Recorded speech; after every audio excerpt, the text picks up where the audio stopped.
Truss has already ruffled feathers here in Paris by refusing to say during the campaign whether President Macron was a friend or a foe. So what will her relationship with France and indeed with the EU be like? Our Europe editor Catherine Nicholson joins me to discuss. So Catherine, what do you think? What kind of Liz Truss will we have in relation to the continent? Well, you're absolutely right. Those comments during the campaigning in August really did cause a lot of eyebrows here in France and beyond to raise, because when Liz Truss was foreign minister, this wasn't what she was saying. I spoke to her for France 24 in July, and I asked her about relations between the UK and France. And at that point, she said relations are positive. She highlighted that the UK and France have been working closely on the war in Ukraine and on sanctions.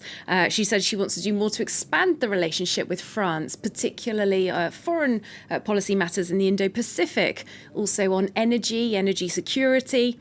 And she said there are lots of areas of cooperation and she wants to have a positive relationship. So when she made those comments in August, it did go down very badly here in France. President Macron himself responding in quite laconic style, saying that, he thinks that we shouldn't be talking about enemies when it comes to the UK and France.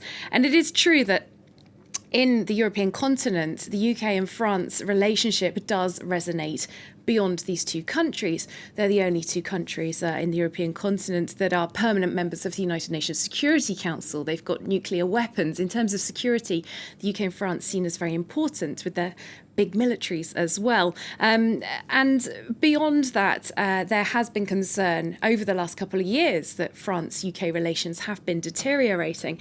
There have been all kinds of wars of words and battles over issues to do with immigration, for example, irregular migration across the English Channel, the French and the Brits accusing each other of permitting illegal activity. There have been battles over fishing rights since the UK left the European Union, with the French Seas Minister even threatening to cut off electricity supplies to the Channel Islands. Many in Europe do see Liz Truss as somebody who they really want to figure out. They're not sure what her position is. They're aware that she campaigned quite fervently, publicly, to remain in the EU during the Brexit campaign. And she's now thanking, as we heard in her speech 30 minutes ago, she's thanking Boris Johnson for delivering Brexit. They're also very concerned about what she is going to mean for the Northern Ireland Protocol. She told me on France 24, as I said in July, that she does believe that the UK has the right to unilaterally breach parts of the Brexit treaty that relate to Northern Ireland. She thinks that there is a legal basis for this.